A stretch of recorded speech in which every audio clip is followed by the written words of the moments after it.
बदल के सरदार पटेल रखा गया था, अब उसका नाम बदलकर नरेंद्र मोदी स्टेडियम रख दिया गया। इस पे भी चर्चा कर लेते हैं। देखिए दुनिया का सबसे बड़ा अगर सीटिंग कैपेसिटी के हिसाब से स्टेडियम देखेगा तो ये पगला जो है ना किंग जोंग उत्तरी कोरिया वाला, इसकी राजधानी प्योंगयांग में दुनिया का सबसे बड़ा सीटिंग कैपेसिटी के हिसाब से मल्टी स्पोर्ट्स के लिए एक स्टेडियम बनाया गया जिसमें लगभग 1.5 लाख लोगों की बैठने की कैपेसिटी है। हालांकि ये उत्तरी कोरिया, यहाँ पे बहुत बड़ा मैच का आयोजन पूरी दुनिया से तो ये कटा रहता है, लेकिन ये मल्टीपर्पज का स्टेडियम है, किसी एक खेल के लिए नहीं है। वहीं अगर बात करेंगे सरदार पटेल जो स्टेडियम था जो मोटेरा जगह पे था, जहां पे 24 फरवरी को 2020 कोरोना से जस्ट पहले डोनाल्ड ट्रंप आए थे और यहाँ पे नमस्ते ट्रंप वगैरह हुआ था। हालांकि मोदी जी भी गए थे अमेरिका में, तो हाउडी मोदी हुआ था। तो इसकी जो कैपेसिटी है वो लगभग 1,10,000 की कैपेसिटी, और ये स्पेशली डेडिकेटेड है क्रिकेट के लिए।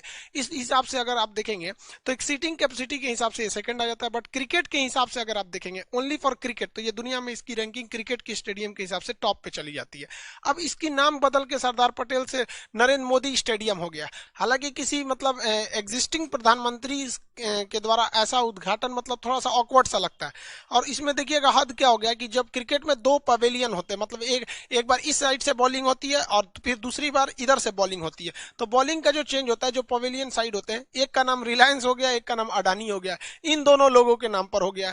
अब भाई इन दोनों लोग भाई बड़े बड़े उद्योगपति हैं, नो डाउट आपका देश के जीडीपी में बहुत बड़ा योगदान है, लेकिन ऐसा नहीं है कि और लोगों का योगदान नहीं है। इन दोनों छोर का नाम रिलायंस और अडानी से ज्यादा बेहतर रहता अगर टाटा और अजीम प्रेम जी के नाम पे कर देते। ये लोग भी इंडिया के टॉप इंडस्ट्रियल हैं, इन लोग का भी जीडीपी में बहुत बड़ा योगदान है।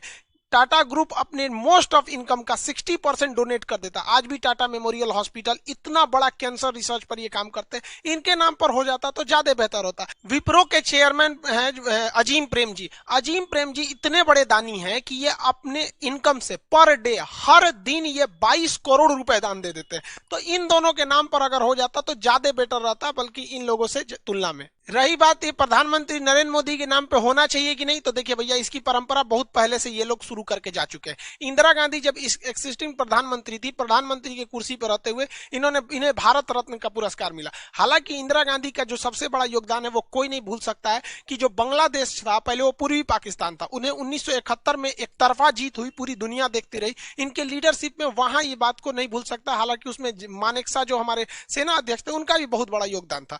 तो ये इनके नाम पर, जवाहरलाल नेहरू के नाम पर भी बहुत सारी चीजें।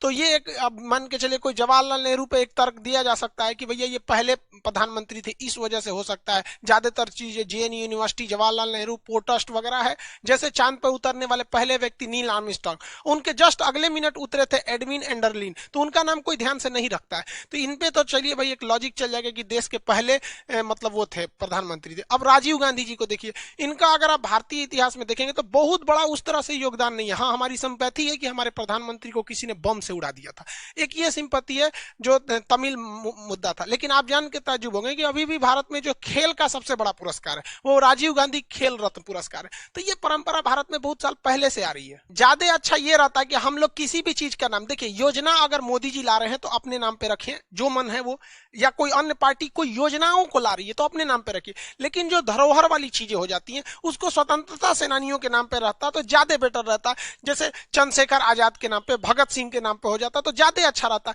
या हमारे जो समाज सेवी हैं, राजीव दीक्षित जी हो गए, स्वामी विवेकानंद हो गए, इन लोग के नाम पर रहता। ज्यादा अच्छा तो रहता है कि खेल से संबंधित कोई चीज है तो जो खेल में बहुत बड़े कीर्तिमान हासिल किए हैं उनके नाम पर रहता तो ज्यादा अच्छा रहता। जैसे हमारे ध्यानचंद जी को देखिए, ध्यानचंद जी जो है हॉकी के बहुत बेहतरीन खिलाड़ी थे। ये सेना की ओर से खेलते थे, लांस नायक का पद था। सेना में एक बहुत छोटा नॉन कमीशन रैंक का अधिकारी, मतलब नॉन कमीशन रैंक का जवान होता है लांस नायक। ये 1936 में इंडिया की ओर से, उस समय भारत गुलाम था, तो ये अपने देश से खेलने के लिए 1936 में ओलंपिक खेलने गए थे जर्मनी में। और जर्मनी के एक मैच हो रहा था, जर्मनी वालों ने 1 गोल मारा और भारत की टीम ने 16 गोल मारा। उस 16 गोल में से अकेले 15 गोल मार दिए थे ध्यानचंद। हिटलर देखते रह गया। हिटलर इनको अपने ऑफिस में बुलाया और कहा कि तुम क्या करते हो, तो इन्होंने कहा था हम सेना में है, लांस नायक है। तो हिटलर ने कहा तुम्हारा देश तुम्हारे लिए कुछ नहीं किया, तुमको एक छोटा सा पद दिया है, एक काम करो तुम जर्मनी के लिए आ जाओ, हम तुमको आज जैसे ही आओगे हम तुम्हें तुरंत अधिकारी बना देंगे। देंगे। मेजर ध्यानचंद ने जर्मनी के तानाशाह हिटलर को जवाब दिया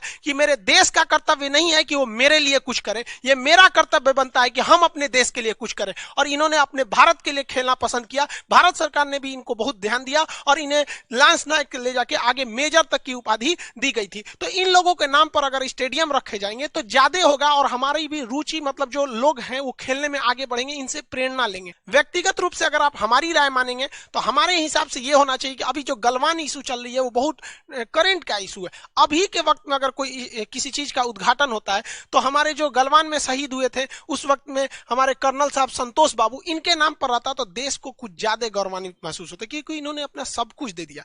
अब मोदी जी से ऐसा कैसे हो रहा है हमको नहीं समझ में आ रहा है। मोदी जी आपकी इज्जत पता है डबल हो जाएगी। अभी आपके पास बहुत सुनहरा मौका है, आप खुद सामने आइए और खुद कह दीजिए कि हम चाहते हैं कि इस स्टेडियम का नाम हमारे नाम से बदलकर संतोष बाबू के नाम पर हो जाए या किसी भी हो जाए। आपकी जो इज्जत है ना अभी से भी डबल हो जाएगी। आपको पता नहीं कौन कौन सलाह दे रहा है, पीएमओ के ऑफिसर जो बैठे हैं सब, उनको थोड़ा सा चेंज कीजिए। आपको सब गलत गलत सलाह दे रहा है सब। आप बताइए ये नाम रखने की परंपरा क्यों शुरू हुई? हम आपसे पूछते क्यों शुरू हुई?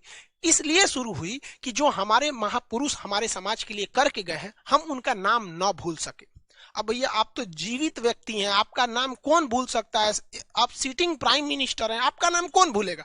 लेकिन हमारे देश में अजीब परंपरा चल रही है। मायावती जी भी जब मुख्यमंत्री थी तो उन्होंने भी लखनऊ के अंबेडकर पार्क में अपनी बड़ी सी मूर्ति लगा दी थी। तो ये लोग अभी सिटिंग प्राइम मिनिस्टर को कोई थोड़ी ना भूल सकता है। आपको पीएमओ वाला ना गलत गलत सलाह दे रहा है सब। हम आपको ट्विटर पे फॉलो किए हुए हैं, आप ध्यान दीजिएगा, हम आपको ट्वीट करते रहेंगे। आप लोग आपको उस सबको अधिकारी वगैरह को चेंज कीजिए, इसे नहीं तो नाम खराब कर दे।